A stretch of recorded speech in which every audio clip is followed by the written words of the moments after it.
अगली बार तो भाई ड्रेस में ही मिलेंगे ना आकाश भाई। बिल्कुल देखो। तो दूसरे ही प्रयास में भाई का जो एसएससी सीपीयू निकल गया है। सीपीयू में सबसे इम्पोर्टेंट सब्जेक्ट है इंग्लिश। अच्छा, जय हिंद साथियों, नमस्कार। आप सभी का एक बार फिर से आपके अपने चैनल केवल सरकारी नौकरी यूट्यूब चैनल पर बहुत बहुत स्वागत है। और आज हमारे साथ हैं आकाश भाई, और जिन्होंने हाल ही में एसएससी सीपीयू का जो पेपर है क्लियर किया है। तो इनसे आज चर्चा करेंगे कि इन्होंने कितनी मेहनत करी। और भाई ये आप सभी को पता है कि भाई सीपीयू में जो पोस्ट मिलना कितनी मुश्किल होती है, और इसमें 2 पेपर होते हैं। तो भाई आज जानकारी हासिल करेंगे कि अगर भाई आपको सीपीयू का पेपर निकालना है तो आप किस प्रकार से निकाल सकते हैं। तो आकाश भाई आपका बहुत बहुत स्वागत है। बहुत बहुत धन्यवाद दीपक भाई। सबसे पहले आकाश भाई थोड़ा आप अपने बारे में थोड़ा इन्हें बता दीजिए, बैकग्राउंड के बारे में थोड़ा। मेरा नाम आकाश रोहित है। हाँ। और मैं खुरई का निवासी हूँ। हाँ जिला सागर, मध्य प्रदेश। हाँ हाँ तो हमने यहाँ से खुरई पे रह के ही तैयारी की है। हाँ। और कुछ हमारा एजुकेशनल बैकग्राउंड ऐसा है कि 12th पीसीएम से है। हाँ और बीए की थी। और पॉलीटेक्निक है। डीसीए वगैरह किया है। एमए किया है। तो ये हमारी क्वालिफिकेशन है। मतलब आकाश भाई जो सीपीयू का पेपर होता है, कितनी क्वालिफिकेशन चाहिए इसके लिए? सीपीयू में बस ग्रेजुएशन चाहिए होती है। मतलब आप कुछ भी हो, बीए बीएससी जो भी हो। और उसमें मार्क्स का भी कोई इशू नहीं रहता है। सीपीयू की तैयारी कब से कर रहे हैं? सीपीओ की तैयारी अभी पिछली बार जो फॉर्म डले थे 2022 में, तभी से शुरुआत की थी। और मतलब ऐसे कि लग के एसएससी की तैयारी की थी तब से। लेकिन टाइम में क्लियर हो गया है ना? हाँ हाँ जी। मतलब दूसरे ही प्रयास में भाई का जो एसएससी सीपीयू निकल गया है। तो भाई थोड़ी अब आगे जो तैयारी कर रहे हैं सीपीयू की, उन्हें आप क्या एडवाइस देना चाहोगे? टॉपिक वाइज थोड़ा बताइए डिटेल से। टॉपिक वाइज सबसे पहले तो आप अगर तैयारी कर रहे हैं तो आप ये दृढ़ निश्चय करके तैयारी करें कि अब हमें ये एग्ज़ाम क्वालिफाइड करना ही है। और आप इसी में लग जाएं। क्योंकि अभी प्री होने वाला है कुछ समय बाद। तो आप प्री अच्छे से दें। और एसएससी सीजीएल सीपीओ और ये सारे जितने भी एसएससी के एग्ज़ाम होते हैं वो लगभग एक से लेवल के होते हैं। और सीपीओ ग्रेजुएशन लेवल का है, थोड़ा सा हार्ड होता है। सीजीएल के कंपेयर बराबर है लगभग। इसमें मतलब भाई पेपर कितने होते हैं टोटल? इसमें 2 पेपर होते हैं। प्री होता है और उसके बाद फिजिकल होता है, फिर मेंस होता है। तो आकाश भाई थोड़ा प्री के बारे में बताइए, मतलब इसका प्री का पेपर कैसा, क्या सिलेबस क्या होता है? जी, प्री में 4 सब्जेक्ट होते हैं। Math, reasoning, English, GK. तो चारों सब्जेक्ट के 50-50 क्वेश्चन होते हैं। हर क्वेश्चन 1 नंबर का होता है। और 50-50 क्वेश्चन करके ऐसे 200 नंबर हो जाते हैं। 2 घंटे का टाइम दिया जाता है। तो इसमें हमें कंप्लीट करने होते हैं। और इसमें माइनस मार्किंग भी रहती है क्या? हाँ, माइनस मार्किंग होती है, 1/4 माइनस मार्किंग होती है। तो भाई मतलब जो प्रीलिम्स के लिए जो अपना जो प्री होता है, इसमें मतलब फर्स्ट जो लिस्ट कितने नंबर से लगती है? अब इसमें ये कट ऑफ जाती है जो भी जाती है। और इसके मतलब जो कैटेगरी वाइज जाती है, जनरल की अलग जाती है, अदर कैटेगरी की अलग जाती है। तो कट ऑफ के हिसाब हर साल वैकेंसी पे भी बहुत हद तक डिपेंड करता है। जिस बार वैकेंसी ज़्यादा हो जाती हैं तो कट ऑफ डाउन हो जाती है। और वैकेंसी कम रहती हैं तो कट ऑफ थोड़ी सी ज़्यादा बढ़ जाती है। आकाश भाई थोड़ा इसकी प्रिपरेशन में बताइए, मतलब प्री का पेपर निकालने के लिए आपने कौन कौन सी बुक से पढ़ाई करी थी? एसएससी की जब से हमने सीपीओ की तैयारी की है, इसमें हमने कुछ राकेश यादव सर की भी बुक्स पढ़ी है मैथ्स के लिए। पिनैकल भी पढ़ी है। और शुरुआत में जो मटेरियल हमारे पास उपलब्ध था हमने उसको पढ़ा। फिर हमने धीरे धीरे करके एसएससी की जो स्पेशली आती हैं बुक्स उनको पढ़ा, उनको रेफ़र किया। इसमें मैथ्स के लिए राकेश यादव सर की भी पढ़ी है और पिनैकल भी है। पिनैकल में प्रीवियस ईयर 2018 से लेकर अभी तक टीसीएस के जितने भी आते हैं वो आते हैं। तो पिनैकल बेस्ट है अभी के लिए। और अगर आप इससे ज़्यादा क्वेश्चन लगाना चाहते हैं, राकेश यादव सर की 7300 और भी बाकी टीचर्स की भी अच्छी अच्छी बुक्स आती हैं, तो आप अपने हिसाब से देख सकते हैं। इंग्लिश के लिए कौन सी बुक्स? इंग्लिश के लिए आप नीतू सिंह की वॉल्यूम 1 और वॉल्यूम 2 अगर आप कर पाएँ तो और अच्छा है। मतलब अगर आप प्री के टाइम पे वॉल्यूम 1 कर लेते हैं और मेंस तक अगर आप वॉल्यूम 2 को भी निपटा देते हैं तो अच्छा स्कोर आ जाएगा। और इसके बाद जो जीके जीएस है वो? जीके जीएस के लिए आप किसी भी टीचर से पढ़ लें। और या फिर जो एसएससी के प्रीवियस ईयर क्वेश्चन हैं उनको लगाएं। और जो भी उसका सिलेबस है उनको एक एक टॉपिक वाइज कवर करें। वैसे आकाश भाई पूछा जाए तो मतलब आपने प्री के लिए कितनी बुक्स पढ़ी जिससे क्लियर हो गया? प्री के लिए हमने स्पेशली रेफ़र किया था कि मैथ्स के लिए हम आप बता चुके हैं। और रीजनिंग के लिए भी पिनैकल और एक अरिहंत की बुक आती है, पतली सी आती है, उसको भी हमने 3-4 बार लगाया था। बहुत पतली बुक है वो। और इंग्लिश के लिए हमने नीतू सिंह की वॉल्यूम 1 और कुछ यूट्यूब का मटेरियल भी है उसमें, जैसे टेक्स्ट बुक की एक वो मैम कराती हैं। तो वो प्रीवियस ईयर जो टेक्स्ट बुक में जो क्वेश्चन रहते हैं जो बहुत कम लोग कर पाते हैं, मात्र 5% लोग ही जिसको सही कर पा रहे हैं, तो उन क्वेश्चन को वो लगवाती हैं, वो देख लेते थे, प्रैक्टिस करते थे, ईडीएम फ्रेज वगैरह ये सब यूट्यूब से करते रहते थे। और बुक के लिए हमने अपनी ब्लैक बुक, इंग्लिश के लिए वोकैबुलरी के लिए और ग्रामर के लिए नीतू सिंह की बुक को फॉलो किया था। इंग्लिश में 2 ही बुक हैं, एक ब्लैक बुक और नीतू मैम की ना? हाँ जी जी। और इसके बाद भाई जो प्री क्लियर होने के बाद फिजिकल इसका कैसा रहता है? फिजिकल इसका अगर आप इसको एकदम फोकस होकर स्टडी करना चाहते हैं तो आप इसको प्री के साथ ही आप फिजिकल की भी तैयारी शुरू कर दो अभी से, क्योंकि एकदम नहीं हो पाती है। जैसे ही अब हमारा प्री का रिजल्ट आया था तो उसमें करीब 1 महीना दिया और कुछ समय और मिल गया था, लेकिन फिजिकल की डेट, फिजिकल के जब शुरू होने थे, मेरा पहले ही दिन था फिजिकल, तो उससे 5 दिन पहले डेट अनाउंस हुई थी। मतलब आप समझ लो 5 दिन में आप कोई तैयारी नहीं कर पाओगे। इसके लिए आपको पहले से प्रिपेयर रखना होगा खुद को। तो वही है भाई। मतलब इसका फिजिकल का क्या मेजरमेंट रहता है? फिजिकल का ऐसा रहता है कि आपको 1600 मीटर की रनिंग रहती है, तो वो आपको 6 मिनट 30 सेकंड के अंदर क्वालिफाइड करनी होती है। इसके बाद फिर 100 मीटर की स्प्रिंट लगवाई जाती है, वो आपको करीब 10 मिनट का गैप दे देते हैं। तो उसमें आपको थोड़ी सी बैठ लो और पानी वानी वगैरह पीना है, ठीक हो। अब आपको 100 मीटर की जो रेस लगवाई जाएगी वो 15 सेकंड के अंदर क्वालिफाइड करनी होती है। मतलब 15 सेकंड में जो 100 मीटर निकालना ही है ना? अच्छा। अगर आप उसमें बाहर किसी भी स्टेप में बाहर हो जाते हैं तो आपको आउट माना जाएगा। इसके बाद इसमें उसे लंबी कूद ऐसा कुछ है क्या? हाँ, इसमें लंबी कूद और ऊंची कूद, गोला फेंक वगैरह ये तीनों चीज़ें होती हैं। तो सबसे पहले आपसे लंबी कूद कराई जाती है रेस के बाद। लंबी कूद में 12 फीट रहती है और ऊंची कूद कराई जाती है, करीब 4.5 फीट की ऊंची कूद होती है। इसके बाद गोला फेंकना होता है अपन को, तो वो 15 फीट के करीब फेंकना पड़ता है, वो हो जाता है इजीली। लेकिन लंबी कूद, ऊंची कूद के लिए आपको अच्छी खासी प्रैक्टिस करनी पड़ेगी। मतलब जो भाई जो आपका जो सीपीयू का जो फिजिकल था कहाँ हुआ था? ये भोपाल में हुआ था फिजिकल। भोपाल में? हाँ। किस ग्राउंड पे ये हुआ था? शायद एसएसबी, एसएसबी में हुआ था। एसएसबी में हुआ था। तो मतलब भाई आपने जो फिजिकल देने गए थे वो सबसे ज़्यादा मतलब कैंडिडेट किस चीज़ में बाहर हुए थे फिजिकल में? फिजिकल में सबसे ज़्यादा स्टूडेंट हो गए थे रनिंग में बाहर। रनिंग में हमारे 24 के ग्रुप बनाए थे, तो 24 में से मात्र हमारे में 8 जन क्वालिफाइड हुए थे। 8 लोग। तो भाई मतलब भाई बहुत से लोग यही इंतजार करते हैं कि हमारा रिजल्ट आ जाए उसके बाद फिजिकल की तैयारी करें, तो उनको आप क्या कहोगे? तो भाई बिल्कुल इस चक्कर में मत रहो कि रिजल्ट आ जाए फिर तैयारी करेंगे, फिर नहीं हो पाएगी, क्योंकि 5 दिन पहले ही जस्ट बताया एडमिट कार्ड आए, तो आप समझ सकते हैं 5 दिन में कोई तैयारी नहीं होती है, फिजिकली पॉसिबल नहीं है। और वहाँ पे आपको जंप भी लगाना है, स्प्रिंट भी है, 1600 मीटर भी है। और हमारे केस में तो यहाँ पे ये हो गया था कि 4 बजे बुलाया था सुबह और दोपहर के 2:30 बजे 3 बजे रनिंग करवाई थी। तो आप समझ सकते हैं इसके बीच में अगर आप खाना वाना खा लेंगे या पानी पी लेंगे तो वो भी प्रॉब्लम बन जाएगी। तो मतलब आपको यहाँ से प्रिपेयर होके जाना है कि किसी भी परिस्थिति में करवा दे। तो आखिरी बैच और शाम को करवाया था, तो आप समझ सकते हैं। मतलब ये मतलब आपको जैसे ही प्री का पेपर हुआ आप रनिंग चालू कर दें? बहुत मतलब वहाँ पे अपन को पता नहीं रहता कैसी कंडीशन में रनिंग कराएं, तैयारी बहुत ज़रूरी है। और इसके बाद आकाश भाई अगला प्रश्न यही रहेगा, मतलब मेंस जो अपना फिजिकल का रिजल्ट आने के बाद मेंस में क्या क्या सब्जेक्ट थे? मेंस में एक ही सब्जेक्ट रहता है, इंग्लिश। इंग्लिश में कुछ इंग्लिश को अपन इस प्रकार डिवाइड कर सकते हैं कि वोकेबलरी के लिए आप यही ब्लैक बुक को रेफ़र कर सकते हैं। और वोकेबलरी के बाद इंग्लिश की नीतू सिंह की वॉल्यूम 1, वॉल्यूम 2 अगर करना है तो वॉल्यूम 2 भी, वरना वॉल्यूम 1 सफिशिएंट है। उससे आपकी ग्रामर हो जाएगी। और ग्रामर के साथ अब कंप्रीहेंशन, रीडिंग कंप्रीहेंशन रहता है, उसमें पैसेज वगैरह आती हैं, तो उसको आपको पहले से करके प्रिपेयर करके रखना होगा। जो न्यूज़पेपर द हिंदू एडिटोरियल पढ़ लो या फिर इंडियन एक्सप्रेस का न्यूज़पेपर, कोई भी इंग्लिश न्यूज़पेपर या जैसा भी हो, आप रीडिंग करते रहें, तो वो आपका वो भी हो जाएगा। मतलब करंट अफेयर के लिए मतलब डेली द हिंदू या द एक्सप्रेस है उन्हें तो पढ़ना ही चाहिए। हाँ, करंट अफेयर्स भी उससे कवर हो रहा है आपका, और उतने पर आपको इंग्लिश इम्प्रूवमेंट हो रही है, क्योंकि वहाँ पे बहुत थोड़े लेंदी पैसेज आते हैं।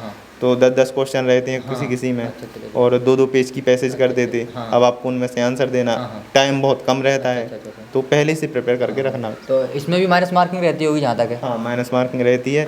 वो प्री के भी मार्क्स जोड़ते हैं, मेंस के भी, दोनों को 400 में से फिर मेरिट बनाई जाती है। 400 में से मेरिट बनती है। तो भाई मतलब आप क्या मान सकते हैं प्री से लेकर मेंस तक के लिए कितनी बुक्स की आपके साथ थी जिनसे आपका पेपर निकल गया? टोटल कितनी बुक आपको पढ़नी पड़ी? टोटल बुक आप सब्जेक्ट के हिसाब से बांट सकते हैं हाँ, आप। हाँ। जैसे मैथ्स के लिए आप हाँ। अरिथमेटिक के लिए बुक हाँ, ले लो। हाँ। अगर आप अलग अलग नहीं ले रहे हैं तो हाँ। प्रैक्टिस के लिए पिनेकल तो ज़रूरी है। हाँ, हाँ। या करंट की भी ले सकते हैं आप। हाँ। करंट में बहुत सारे क्वेश्चन रहते हैं, राकेश यादव सर की 7300 भी आती हाँ, है, हाँ। और भी टीचर हैं सबकी आती मतलब हैं मैथ अपनी में अपनी। भाई मानो लगभग हाँ। 2 से 3 बुक्स तो अपने पास होने हाँ, चाहिए। नहीं नहीं आप किसी एक ही बुक को फॉलो करो और अच्छा, उसी अच्छा। की प्रैक्टिस करो। अच्छा, आप अच्छा। 2-3 बुक मत लो। हाँ, हाँ। जिसको भी लो, एक को लो और हाँ। फिर सब बुकें अच्छी हैं, हम ये बता रहे हैं। उसके बाद रीजनिंग में? हाँ, रीजनिंग के लिए आप कोई भी बुक उठा लो, हाँ। पिनेकल की उठा लो, या जिसमें भी प्रीवियस अच्छा, ईयर अच्छा। दिए हों हाँ, क्वेश्चन, हाँ। टीसीएस के अभी तक के जो हैं, हाँ। तो उतना काफ़ी है रीजनिंग के लिए, सफिशियंट है।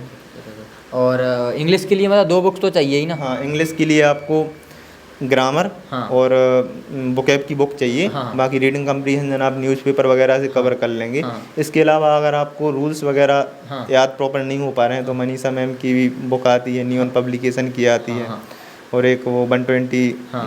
रूल ग्रामर की निमिषा बंसल मैम की आती है। हाँ, हाँ। तो वो बुक्स भी आप देख सकते हैं। तो इसके बाद जीके जीएस के लिए?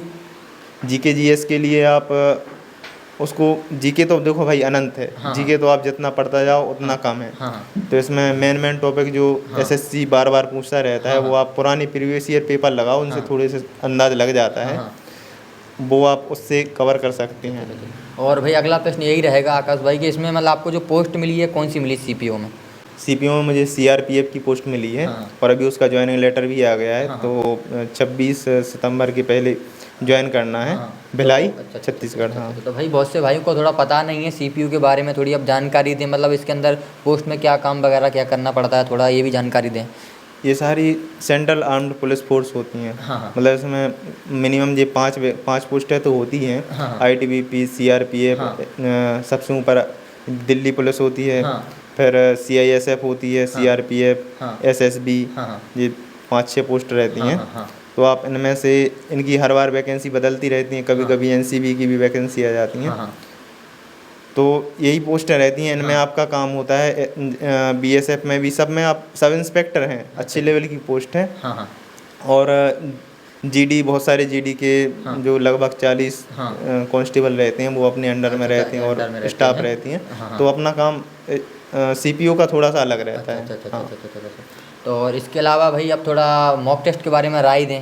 हाँ, मॉक टेस्ट आप लगाते रहें। अगर आप प्री का अभी प्री देने वाले हैं तो उसके लिए भी आप मॉक टेस्ट लगाएं। बिना मॉक टेस्ट के टाइम मैनेजमेंट नहीं हो पाता है, बहुत ज़्यादा प्रॉब्लम जाती है। अगर आपने क्वेश्चन लगाए भी हैं, मान के चलो आप बुक से बार बार क्वेश्चन लगा रहे हैं, अच्छी खासी प्रैक्टिस हो गई, आपको सब आता है, लेकिन अगर आप पेपर में टाइम मैनेजमेंट नहीं कर पा रहे तो वो आपका ज्ञान कोई काम का नहीं रह जाएगा। तो बहुत ज़रूरी है मॉक टेस्ट लगाना। और आकाश भाई अगला प्रश्न ये रहेगा, मतलब इसमें आप कौन सा सब्जेक्ट महत्वपूर्ण मानते हो सीपीयू निकालने के लिए? मतलब ये सब्जेक्ट तो आपका स्ट्रॉन्ग होना ही चाहिए। सीपीयू में सबसे इम्पोर्टेंट सब्जेक्ट है इंग्लिश। अच्छा। क्योंकि इंग्लिश 50 नंबर का प्री में आएगा अपना, और 200 नंबर का मेंस में आएगा। मतलब 400 में से 250 नंबर की वेटेज सिर्फ इंग्लिश की है। तो इंग्लिश पे आप बहुत ज़्यादा ध्यान दो, बाकी सब्जेक्ट भी कवर करके चलना है। जैसा कि भाई जो सीपीयू की तैयारी कर रहे हैं आगे, तो भाई जैसा भाई का कहना है मतलब 250 नंबर इंग्लिश से ही मिलने वाले हैं, तो इंग्लिश पे अच्छी पकड़ बनाएं। तो भाई आप उन्हें क्या सलाह देना चाहोगे जो भाई बोलते हैं यार सीपीयू हम भी निकाल लेते पर हमारी इंग्लिश कमज़ोर है, तो थोड़ा वो अपना इंग्लिश में बेस कैसे बनाए, उन्हें कहाँ से स्टार्ट करना चाहिए?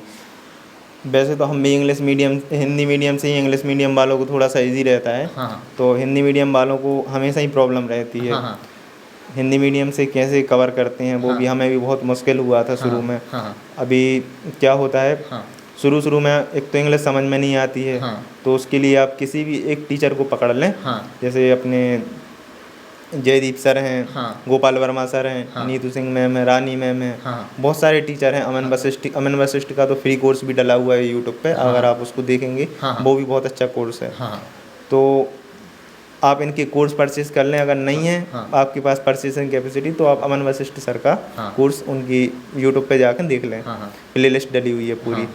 आप एक बार कोर्स कंप्लीट कर लें, नोट्स बना लें, उसके रूल्स को बार बार रिवाइज करें। और इसके साथ में वोकेबलरी आप याद करते रहें। करीब इसमें 12,000 ब्लैक बुक में दी होती है, उसको रट लें। और भी द हिंदू में जो वोकेबलरी आती रहती है, उनमें जो नई नई वोकेब आपको मिल रही है जो याद नहीं है, उनको आप कॉपी पर नोट करते जाएं, उसको याद करते जाएं।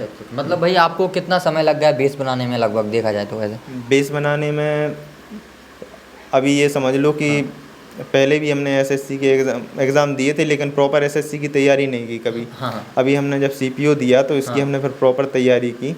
तो ऐसा है कि लगभग 6-8 महीने तो कम से कम लग जाते हैं। हाँ, मतलब अगर आप बिल्कुल शुरू से करोगे तो 6-8 महीने लगेंगे, लेकिन कवर हो जाता है। आप अच्छे से करोगे तो हो जाता है। चलो, जैसा कि भाई ने बताया, आकाश भाई ने, कि अपना अगर इंग्लिश में अगर आपको बेस बनाना है तो भाई एक सर का चैनल भी बताया, अमन वशिष्ठ ना? हाँ, अमन वशिष्ठ। अमन वशिष्ठ करके कोई एक चैनल है यूट्यूब पे सर का। तो इंग्लिश अगर आपकी कमज़ोर है तो आप वही चैनल देख सकते हैं, फ्री में पूरा कोर्स मिल जाएगा। तो अगला प्रश्न आकाश भाई आपसे यही रहेगा कि बहुत से लोग मतलब सीपीयू के लगातार अटैम्प्ट देते जा रहे हैं पर उन्हें निराशा, असफलता हाथ लग रही है, तो थोड़ा आप उन्हें कुछ बताएँ कि वो मोटिवेट कैसे रहें? तो जिन भाइयों का अभी पिछले साल में नहीं हो पाया या पिछले 2-3 बार में भी नहीं हो पाया है, उनको डिमोटिवेट नहीं होना है। आपको पेशेंस रखना है और अगले जो, क्योंकि सीपीओ की वैकेंसी हर साल निकल रही है, कभी थोड़ी सी कम वैकेंसी आती है, कभी ज़्यादा आती हैं।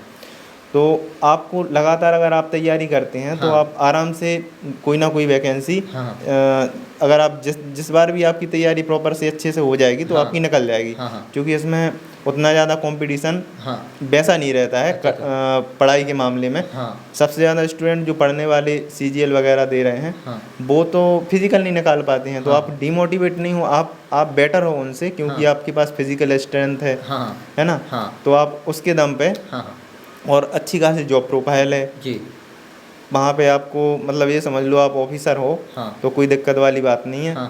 और इसमें आप डिमोटिवेट मत हो, उसको देखो, आप उसको समझो कि कमी कहाँ रह रही है। मतलब जो आपने पिछली बार दिया था, मैंने अपनी रणनीति में कुछ बदलाव करने पड़ेंगे। अगर आपकी रणनीति में मान के चलो आप इंग्लिश से परेशान हैं तो आप इंग्लिश को पढ़ो, उससे दूर नहीं भागो।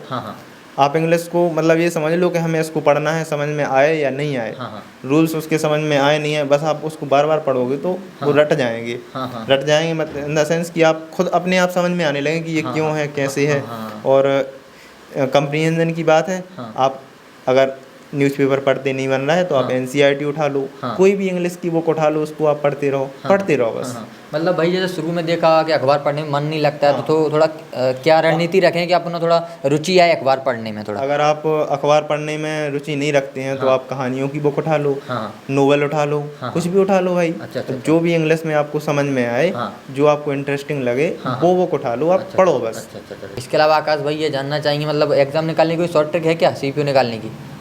भाई शॉर्ट ट्रिक तो नहीं है, लेकिन ये है कि आप लगातार मेहनत करते जाओ तो क्वालिफाइड हो जाता है। मतलब आपको इसके लिए लगातार बीच में बिना रुके मेहनत करनी होती है, चाहे इसके फिजिकल हो और जो प्री है, मेंस है, और फिर इसके बाद इसका मेडिकल भी होता है। तो आपको बॉडी से भी पूरा फिट होना ज़रूरी है और आप मेंटली भी अच्छी खासी मेहनत करनी पड़ती है। तो आपको दोनों तरह से फिट रहना है। और भाई अब जाते जाते ये पूछते हैं कि आकाश भाई अगर कोई अब बंदा अपना भाई है, अगर शुरू से सीपीयू की तैयारी कर रहा है तो कितने समय में कर सकता है तैयारी? वैसे तो हर साल वैकेंसी निकलती है, तो गवर्नमेंट ये मान के चलती है कि 1 साल में तैयारी हो जाएगी, और ये सच भी है कि 1 साल में आप सीपीयू को आराम से निकल सकते हो, इसमें कोई बड़ी बात नहीं है। बस आपको इंग्लिश पे थोड़ा सा ज़्यादा ध्यान देना होगा अगर आप हिंदी मीडियम से हो, और बाकी मैथ्स, रीजनिंग और जीके वगैरह इनको भी आपको साथ में लेके चलना है। तो अब आकाश भाई से जाते जाते पूछते हैं कि ज्वाइनिंग कब है? ज्वाइनिंग लेटर आ गया है और अभी 27 तारीख के पहले, 26 तारीख के पहले ज्वाइन करना है। ये जो 27 आ रही है वाली, अभी यही है, हाँ, सितंबर वाली, मतलब सितंबर में है। तो भाई आकाश भाई को बहुत बहुत शुभकामनाएं, और अगली बार तो भाई ड्रेस में ही मिलेंगे ना आकाश भाई? बिल्कुल, देखो अगली बार जब इंटरव्यू करेंगे तो आकाश भाई का अपन ड्रेस में ही करेंगे। तो ठीक है आकाश भाई, आपका बहुत बहुत धन्यवाद, आपने अपना इतना कीमती समय निकाला। तो बाकी भाई जितने भाई स्टूडेंट हैं, अपने भाई लोग हैं जो तैयारी कर रहे हैं सीपीयू की, तो भाई आपको बहुत जानकारी मिली होगी कि भाई का यहाँ पर सीधा कहना कि यहाँ पर सीपीयू में इंग्लिश का पूरा खेल है। और बाकी जो मोटिवेट भाई रहना है आपको, ठीक है, डीमोटिवेट नहीं होना है, क्योंकि जैसे भाई का कहना है कि सीजीएल वाले बंदे जो पेपर तो निकाल देते हैं पर वो फिजिकल में रह जाते हैं, ठीक है। तो भाई आपको फिजिकल अगर अच्छा है तो भाई आप सीपीयू की तैयारी करते रहें, और अब टाइम टू टाइम एनालिसिस करें कि भाई आपसे गलती कहाँ हो रही है, कि पेपर क्यों नहीं निकल रहा है, तो ठीक है। तो भाई टेस्ट लगाते रहें, टेस्ट लगाने में कोई कमी ना करें। भाई जो को टेस्ट लगाना है, ठीक है, टेक्स्ट बुक पे आप जो मॉक टेस्ट हैं लगा सकते हैं। तो ठीक है भाई, अब मिलते हैं किसी अगले वीडियो में। ठीक है आकाश भाई, बहुत बहुत धन्यवाद आपका। Thank you Deepak.